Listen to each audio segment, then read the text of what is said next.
Llega a los cines. Yo soy un artista. Una historia de amor basada en una historia real. Hugh Jackman. Podríamos llamarnos Lightning and Thunder. Kate Hudson. ¿Tú serías el rayo y yo el trueno? Sons and Blue. Canción para dos. 9 de enero exclusivamente en cines. Te aviso, va a sonar muy fuerte. La Sociedad Española de Radiodifusión presenta... Ser... ¡Viva la radio! Podcast. Siempre. En la cadena Ser, La Hora Extra.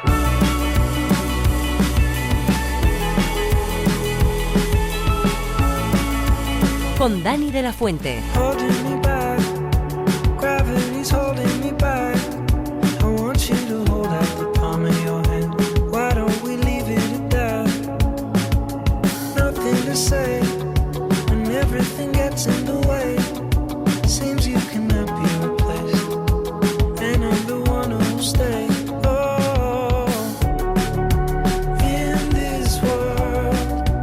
Bienvenidos, bienvenidas a La Hora Extra, después de la que para muchos y muchas habrá sido una noche de verbena, juventud, juergas y orquestas baratas, como escribe nuestra primera invitada, que debuta en la literatura como Enrique Aparicio la semana pasada, regresando al pueblo.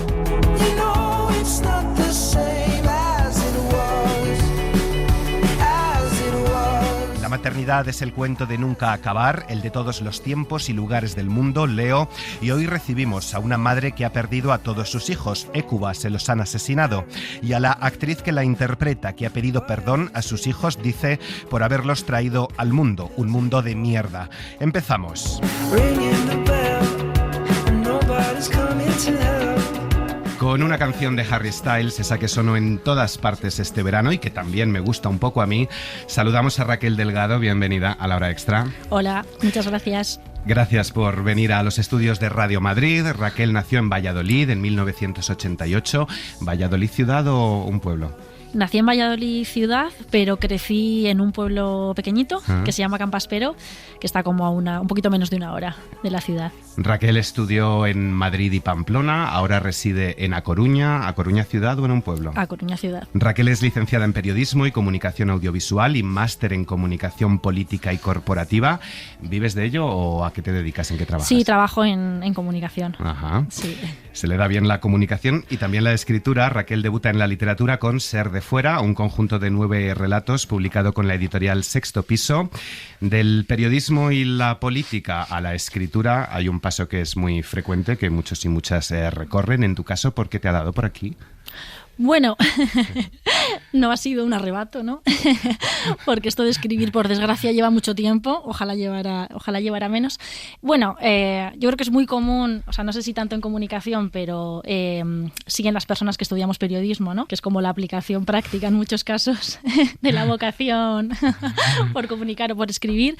No sé si había querido siempre escribir, pero siempre había, ¿no? Como idealizado, ¿no?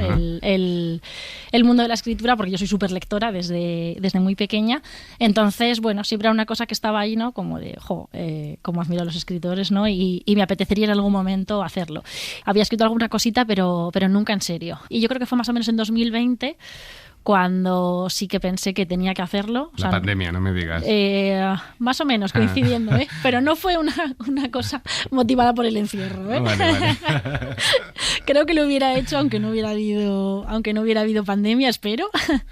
Pero bueno, fue más o menos en esa época cuando pensé, creo que tengo que hacerlo, no pensando en publicar ni nada por el estilo, pero sí en ser capaz de escribir, o sea, ser capaz de escribir lo que me apetecía y las ideas que se iban un poco, o sea, las que le estaba dando vueltas, y fue así como me puse ya más en serio, ¿no? ¿Qué tiene el relato corto que no tiene la novela? ¿Por qué has escrito cuentos y cuáles son esos escritores o escritoras referentes para ti?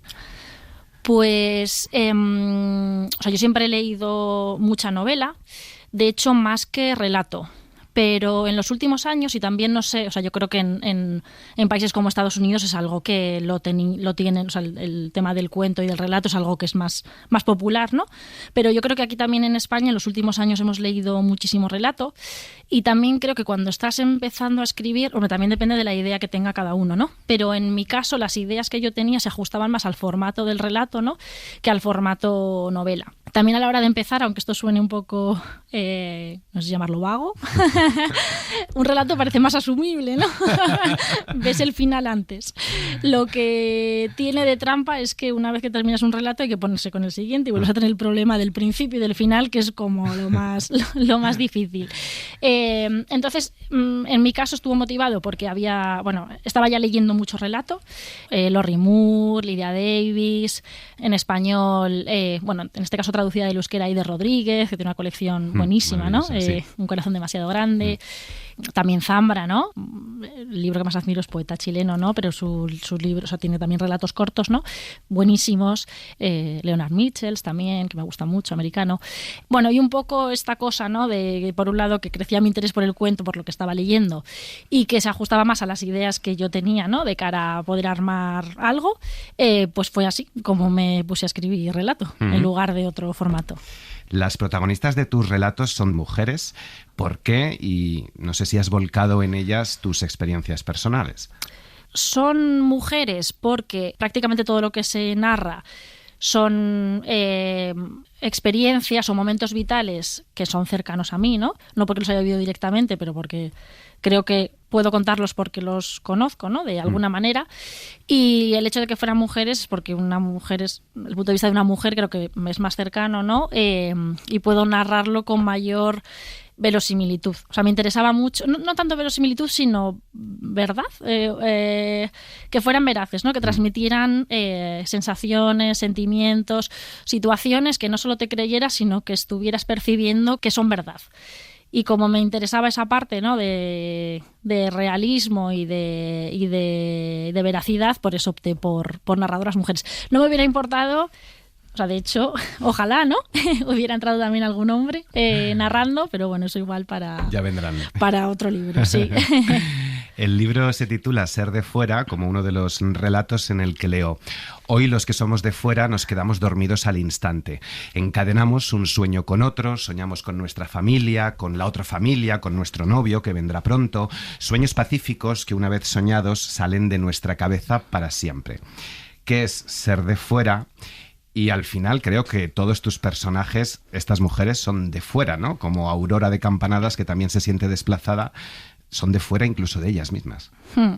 El fragmento que has leído es del relato que además se titula Ser de fuera, ¿no? Y es de la colección en el que más se explora el concepto literal de ser de fuera, ¿no? Esta cosa de vivo en otro sitio distinto, pero en Navidad vuelvo, ¿no? Y intenté transmitir esta cosa, ¿no? De el choque tan grande, ¿no?, que supone la Navidad, el volver a casa, ¿no? Y lo distinto que es de la vida diaria, ¿no? Y que esto es como un momento muy especial para todos los que somos de fuera, ¿no? Yo no sé cómo se vive, como soy de fuera también, no sé cómo se viven las Navidades cuando estás en tu sitio, ¿no?, y simplemente te reúnes y comes, ¿no? Pero en el caso de la gente que vive de fuera, que es algo, o sea, yo creo que ahora mismo, y en la gente de nuestra generación, súper habitual, ¿no? Sobre todo si procedes de una ciudad pequeña o de un pueblo, ¿no? Es muy habitual ser de fuera, ¿no? Y es un momento como muy, muy especial, ¿no? De volver a casa.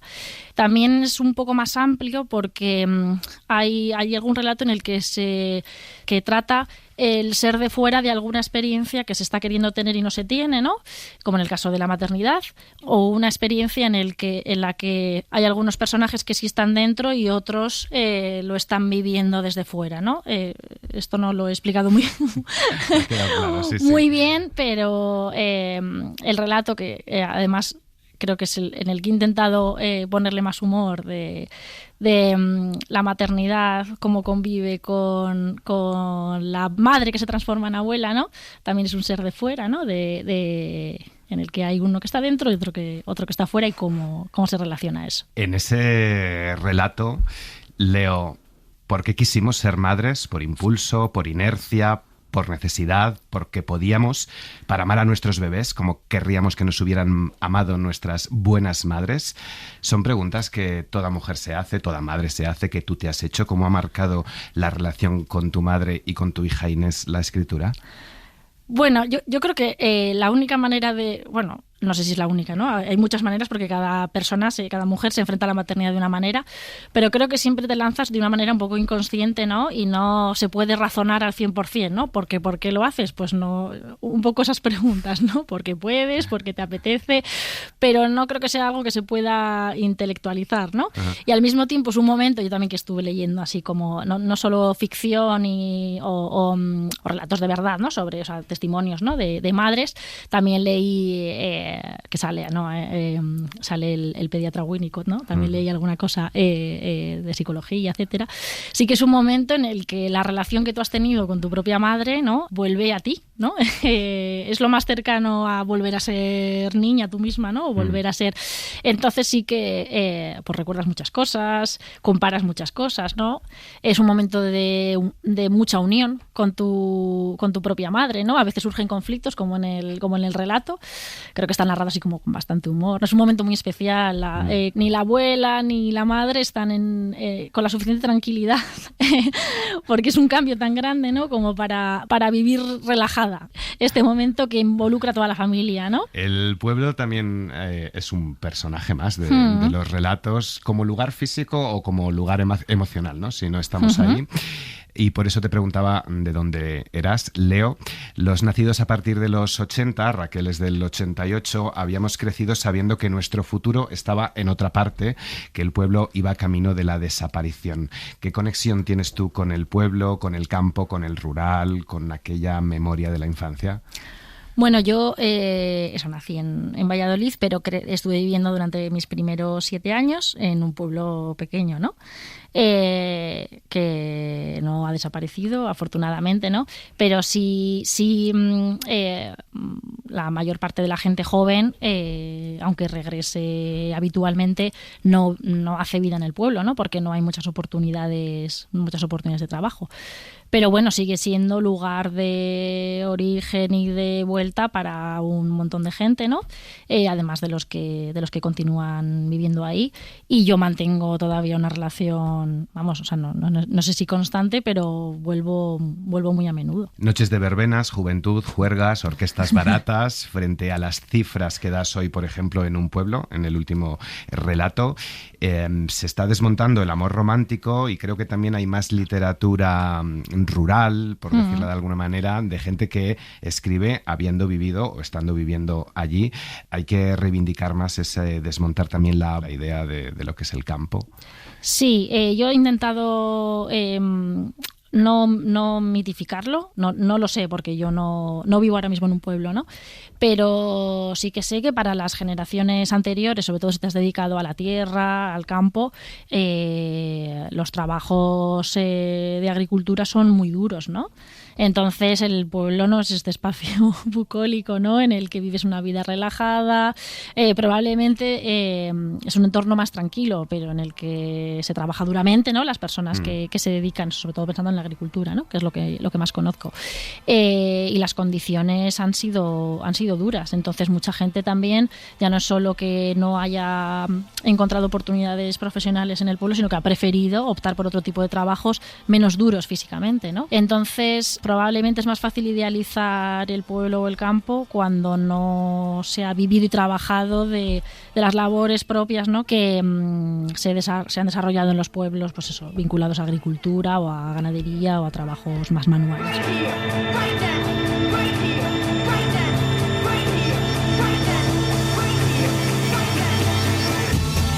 La salud mental y los cuidados, la felicidad, el sexo, el deseo o el amor romántico son otros asuntos que atraviesan los relatos de Raquel Delgado. Toda la entrevista en Ser Podcast. La hora extra. Seguimos con otra de las lecturas imprescindibles de este verano, Cuidar de ella, de Jean-Baptiste Andrea, con la que el guionista ha ganado el premio Goncourt 2023, el más prestigioso de las letras francesas.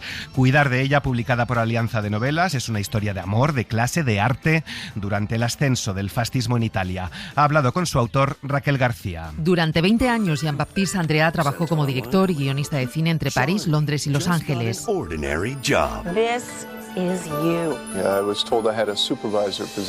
Una época de la que acabó sumamente frustrado hasta que decidió que lo que de verdad quería era escribir.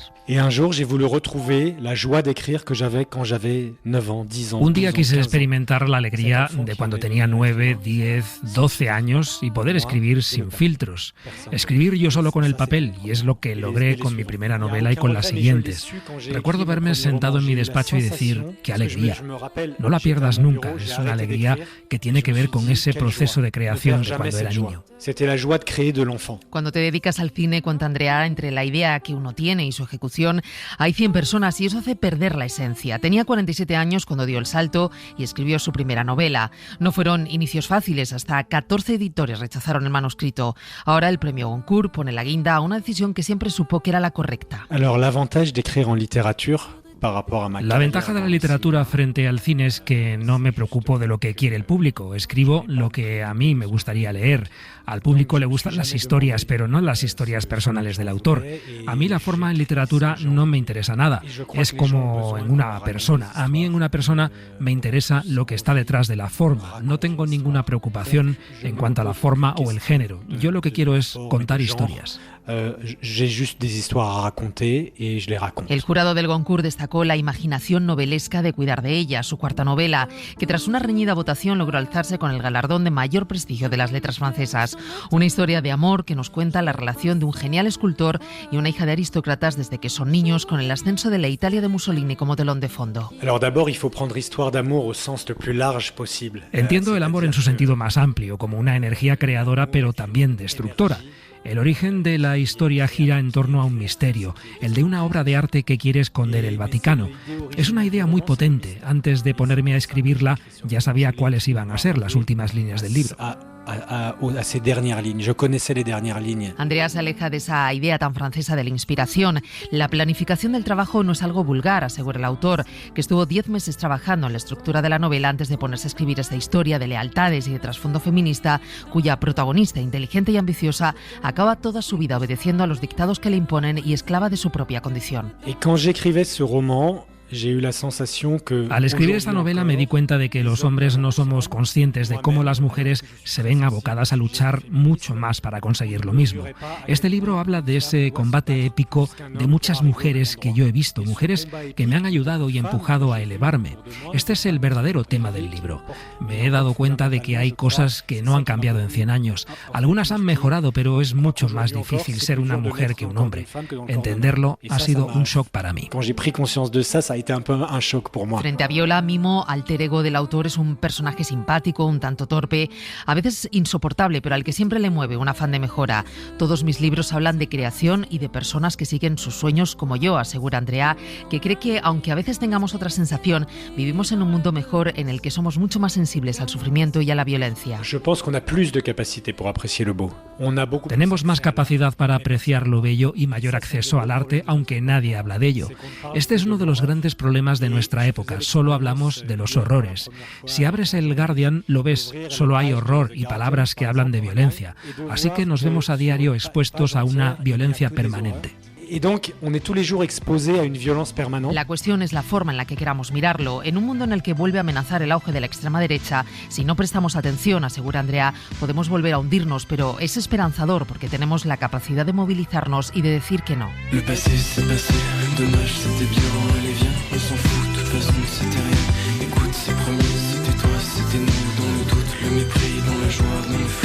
En el Festival de Mérida esta semana es el turno de Tiresias, una obra coescrita y dirigida por Carlota Ferrer, con Ana Fernández o Anabel Alonso entre el reparto.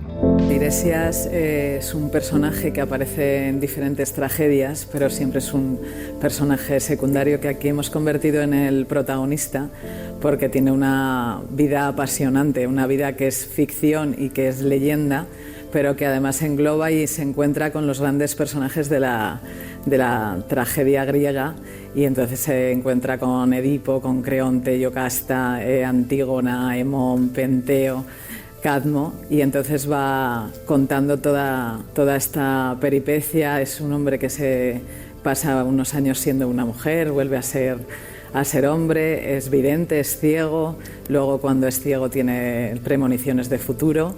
Así que lo que vamos a hacer es llevar al espectador de la mano en un viaje a través de esta vida de Tiresias y pasando por todas estas tragedias donde aparecen los personajes que he contado.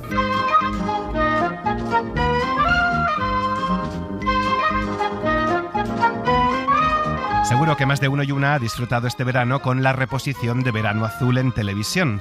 De Tiresias a Ifigenia, el último estreno de esta 70ª edición del Festival de Mérida. María Garralón, feliz Verano Azul y bienvenida a La Hora Extra. Muchas gracias, bien hallado. ¿Estás harta de que te recuerden Verano Azul? He tenido temporadas. Sí. He tenido temporadas de decir, bueno, ya vale, ¿no? O sea, ya está bien. Pero luego, ahora estoy en esa época de mi vida, ya llevo mucho tiempo, donde realmente no me importa. O sea, no me importa porque creo que yo estoy muy agradecida a Verano Azul por todas las cosas tan bonitas que me han pasado en la vida, sobre todo en mi vida personal. ¿Y por qué voy a estar harta? Yo me da igual, no tengo ningún tipo de problemas en contestar a la gente, si me llaman Julia, si me llaman María de la Encarnación, lo que me llamen me da lo mismo, yo contesto. Y realmente es que es muy bonito lo que nos pasó, que lo entiendo además, entiendo que la gente le haya quedado... Imagínate que fueron 19 capítulos, que en principio eran 20, que a Televisión Española ya le parecía una barbaridad lo de las 20, porque todo se hacía en 13, y uno que no se pudo grabar nunca, pues se quedó en 19 capítulos y estamos en 2024, ¿vale? O sea que es que algo habremos hecho bien. Algo habéis hecho bien, muy bien, y también muy agradecidos nosotros, el público, ¿no? Hace justo un año cerrábamos el Festival Internacional de Teatro Clásico de Mérida hablando con Emma Ozores, que trabajasteis juntas en Farmacia de Guardia, sí. Así que realmente es un placer tenerte a ti también, porque habéis hecho proyectos muy bonitos que es verdad que forman parte de nuestro imaginario colectivo, el que conservamos con más cariño, con más ternura. Es un placer. Tú has hecho también, como Emma, mucha televisión, has hecho algo de cine, has hecho mucho teatro. ¿En qué medio te desenvuelves mejor o te gusta más? ¿Qué tiene el teatro de especial? A ver, la televisión es como mi casa. Es decir, yo en televisión he estado muchos años trabajando del tirón, o sea, seguido, y porque hice varias series, hice Farmacia de Guardia, Menudo es mi padre y Compañeros, que fueron como 12 años haciendo televisión, más lo que ya había hecho, más lo que he hecho después. Entonces, o sea, no me da ningún miedo lo de las cámaras y todo eso, no tengo ningún problema. Sentirme donde realmente hago personajes, donde mi cabeza tiene que estudiar más, donde me preparo quizá más las cosas, es el teatro. Yo empecé en el teatro. Y entonces el teatro para mí es como la base, como el papá y la mamá de toda esta historia, donde realmente aprendes el mundo de la interpretación, donde realmente es la escuela que tenemos, al margen de las escuelas maravillosas que haya, que no te digo yo lo contrario, pero realmente yo no fui, al final no fui nunca a ninguna escuela. Yo me presenté, pero hice el ingreso, pero nunca lo hice, empecé a trabajar. Y lo que ha sido mi escuela ha sido realmente el trabajo. Y aprendes a ver cómo los públicos son diferentes dependiendo de qué ciudad de España vayas o de fuera o lo que sea. Es decir, que con el teatro tú aprendes a medirte, y que está muy bien el mundo de los ensayos, donde los directores te marcan unas pautas y te dicen lo que sea, pero el día del estreno ya te quedas como solito y entonces empiezas a hacer tú tu propio personaje y vas descubriendo cosas cada día, cosa que en la televisión y por supuesto en el cine tampoco lo puedes hacer, porque hoy lo que haces hoy ya no lo vas a hacer mañana.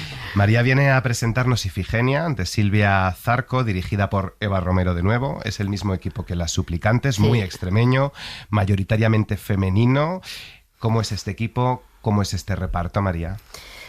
Pues mira, primero te voy a hablar de las 3 mujeres que hacen posible todas estas cosas, que son Maribel Mesón, Silvia Zarco y Eva Romero. Ellas 3 tienen un mundo interior tan potente, que son capaces de hacer cualquier cosa. O sea, yo creo que cualquier cosa que se propongan en la vida lo podrán hacer. Pero aparte son muy eruditas en el mundo del grecorromano, de todo esto que yo soy absolutamente, de verdad, no tengo ni idea, pero que estoy aprendiendo muchísimo con ellas todos estos años haciendo así. Y lo llevan tan en la sangre, y sobre todo el mundo de la mujer lo defienden a capa y espada, porque la mujer, que ya lo hablaremos más adelante, que ha estado siempre como muy subyugada, muy en un segundo plano, cuando realmente ha sido la gran sufridora de la historia, y cuando había que hacer cosas, o sea, cuando se hacían cosas malas siempre era por culpa de la mujer, o la mujer era la culpable de esto, y cuando la mujer pedía justicia o hacía justicia ante todo, se la juzgaba de una manera muy cruel, y ha habido mucha muerte de mujeres, sigue habiéndola por desgracia, de niñas, y todo esto simplemente por el hecho de ser mujer. Entonces ellas tres esto lo llevan como por bandera, es decir, hay que defender esto, no porque seamos mujeres, hay muchos hombres que también lo defienden, gracias a Dios, pero ellas lo llevan como a fuego grabado, ¿sabes? Lo de a por todas, a defender a las mujeres de la historia y de las que vendrán. Vamos a ir entrando en ello. La de Ifigenia es la primera muerte violenta de una mujer en la literatura occidental, hija de Agamenón y Clitemnestra, o criada por ellos, expedida en sacrificio a Agamenón, Juanjo Artero, en esta obra, para continuar su navegación a Troya. Si no la mata, las consecuencias serán peores. Esto decía Eva Romero. Ifigenia habla de la raíz de la violencia contra las niñas y las mujeres en el origen de la civilización occidental. Silvia Zarco, autora extremeña del texto, y yo seguimos un rastro de sangre desde el asesinato de Ifigenia en el origen de la guerra de Troya hasta el asesinato de Políxena también en el final de la guerra de Troya. Y nos arde en la garganta la rabia de lo que tenemos que gritar cuando descubrimos que la famosísima guerra de Troya empieza y termina de la misma manera, que es con el asesinato de una mujer inocente. Interpretas a Hécuba. Enseguida entramos en tu personaje, otra madre a la que le han matado a los hijos. ¿Qué nos cuenta Ifigenia? ¿Cómo es ese mapa, decía Eva Romero, que trazáis de sacrificios y de violencia contra las mujeres? Porque la guerra la hacen los hombres y entonces como premio, como presentan a las mujeres como decir, aquí tienes su cabeza, aquí tienes su cuello, aquí tienes su sangre. Es decir, que es como una especie de premio al hombre que ha creado la guerra, y a la mujer no se le da ningún valor, da lo mismo. Hay una escena maravillosa entre Agamenón y Ifigenia, que es Laura Moreira, que le recrimina al padre, claro, es su padre. Y le dice, pero ¿me vas a matar? O sea, a mí, yo soy tu hija, que me vas a matar. Y Agamenón, que es un cobardica en el fondo, es un tío cobarde, dice, ante todo esto, o sea, hay que salvar la ciudad, hay que salvar todo esto, porque si no, las consecuencias van a ser terribles, porque es como un trofeo lo que le da. O sea, eres mi hija, pero el trofeo se lo tengo que dar yo, y me piden que sea mi hija. Y te voy a matar. Es tremendo, ¿eh? Es tremendo. Y entonces dices, bueno, que ahora nos parecería imposible, pero si te fijas bien en la historia y en lo que está pasando, porque nosotros vivimos aquí, ¿vale? Pero imagínate todo lo que está pasando por ahí.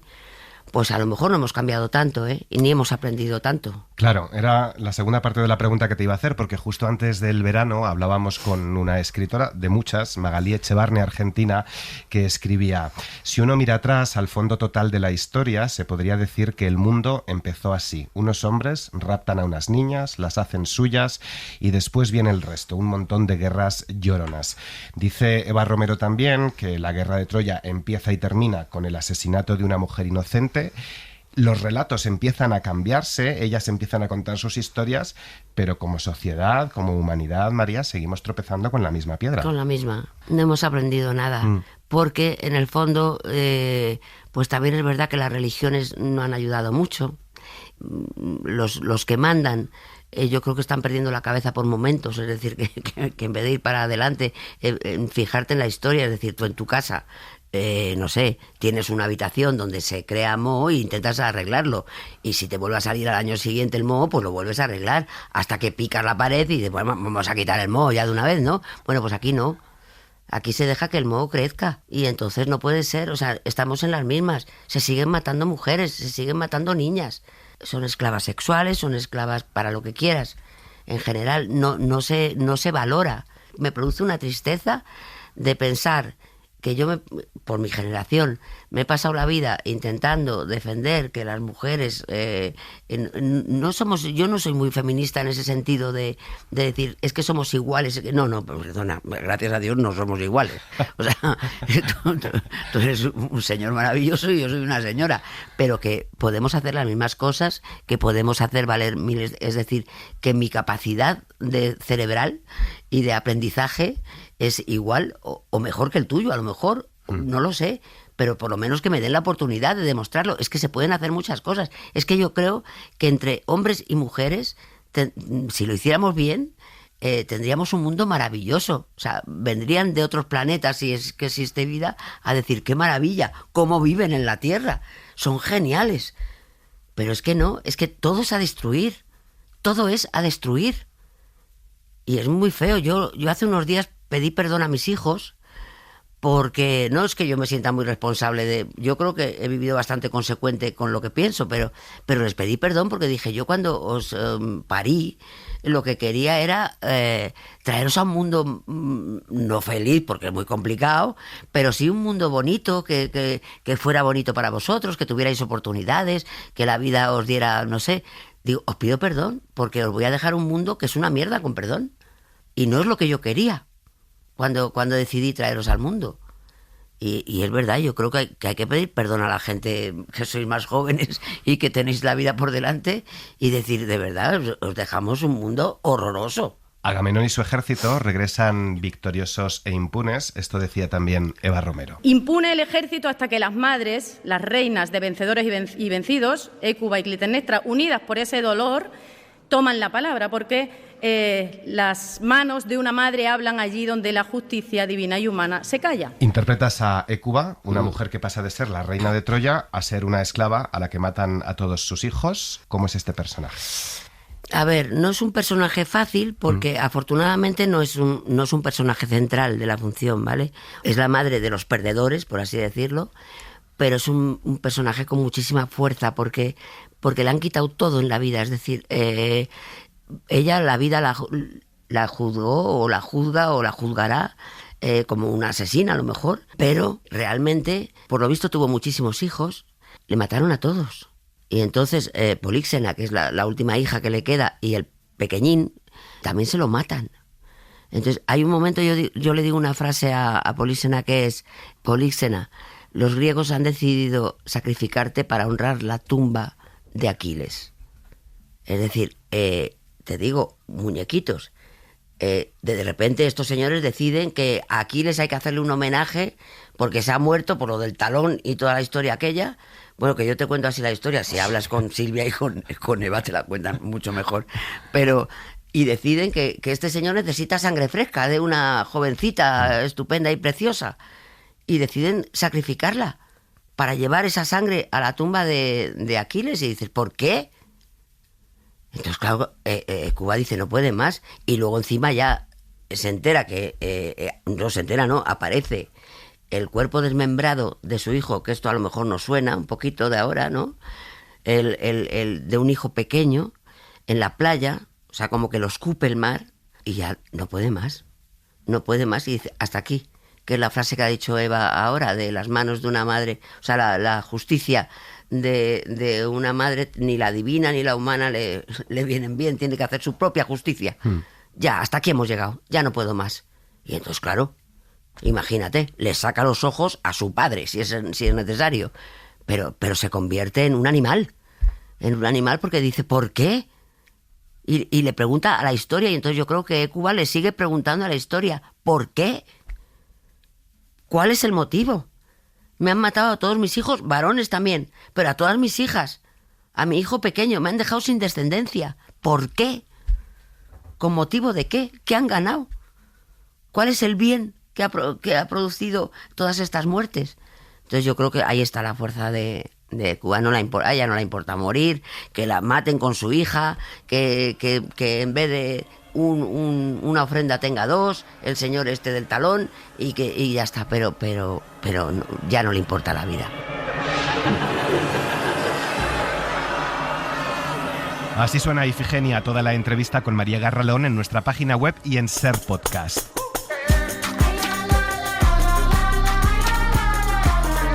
Seguimos en Candás, en Asturias, que acoge una nueva edición del tradicional Salón de Teatro Costumbrista. Una cita que reúne a grupos y asociaciones teatrales, amateurs, asturianas, en torno a una misma esencia: recuperar personajes característicos de la aldea, siempre con humor y con un tono amable. Nos vamos hasta el Teatro Prendes con Paloma Llanos de Ser Gijón. Abriéronme las puertas de la cárcel y ciérremeles de casa de ella. ¡Eso mes! Y aritméticamente no te se dan cuenta. Tan tradicional como la gaita es el género teatral que evoca los tipos, el hablar o el carácter de los asturianos. El teatro costumbrista, que se convierte en una ventana a la cultura, paisaje y paisanaje de Asturias.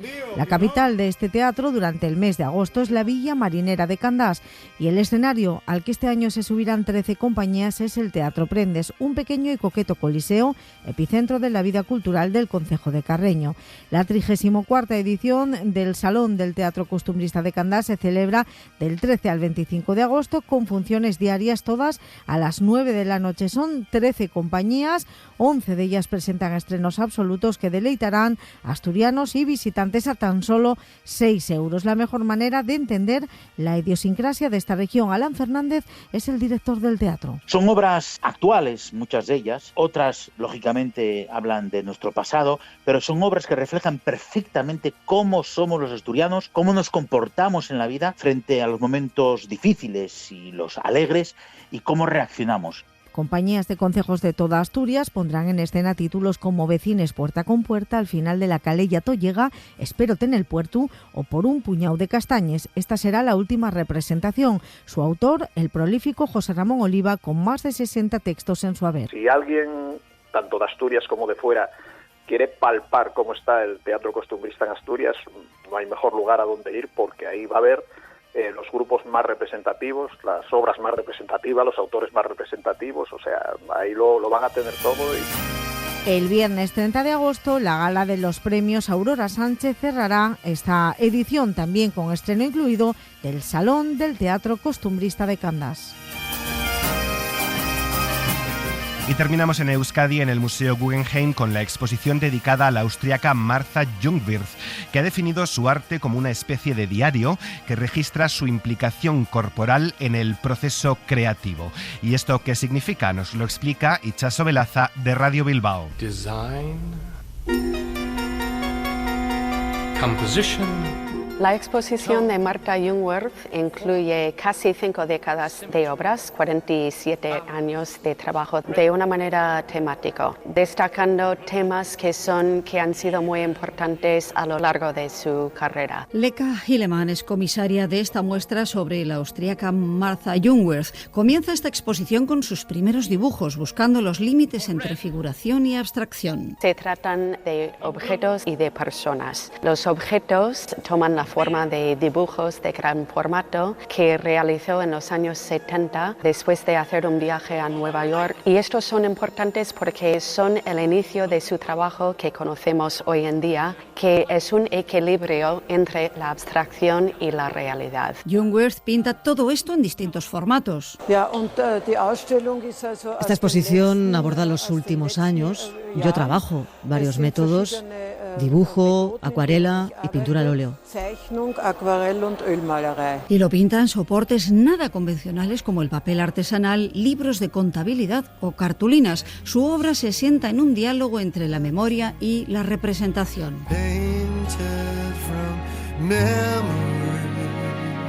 Y se inspira en sus numerosos viajes, más bien en la memoria de ellos. Sus viajes forman un punto de investigación artística y siempre están realizadas después de sus viajes. Así que son memorias de paisajes o de arquitectura o diferentes memorias que tiene de algún sitio en concreto. No es arquitecta, sino mujer de profunda cultura que pinta retratos, animales, dioses mitológicos o electrodomésticos. Ama la arquitectura. ama los clásicos. La exposición abarca diferentes etapas. Esto ha jugado un papel importante en mi vida, como viajar, la mitología griega, los grandes incendios de Australia. Los animales son importantes en la mitología griega, por eso confluyen ambas cosas. Es como un hilo del que siempre puedo tirar. Y en sus últimos trabajos, Jungwirth bebe de otros pintores, su versión del espárrago de Manet o una maja vestida. En mis últimas creaciones me he centrado en Goya. El punto de partida fue una exposición sobre él en Suiza que no pude ver, pero pedí el catálogo ya que había visto hacía 30 años por primera vez los Goyas del Museo del Prado. Me dejé inspirar por esos cuadros maravillosos. En los últimos años ha sido importante para mí estudiar, confrontarme con la obra de otros pintores. Martha Jungwirth crea manchas por superposición, con su paleta única de colores. En esas manchas busca muy lejos de lo prefabricado su propio concepto de perfección. Nunca pinta manchas a lo loco, y no son 99 globos rojos, sino 70 de sus magníficas obras.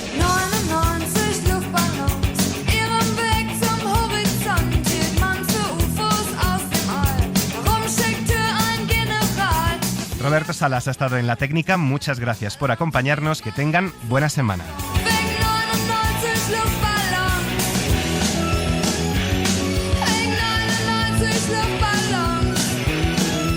Suscríbete a La Hora Extra. Todos los episodios y contenidos adicionales en la app de Cadena SER y en nuestros canales de Apple Podcast, Spotify, iVoox, Google Podcast y YouTube. Escúchanos en directo en la SER los domingos a las 7:30 de la mañana. Cadena SER. La radio.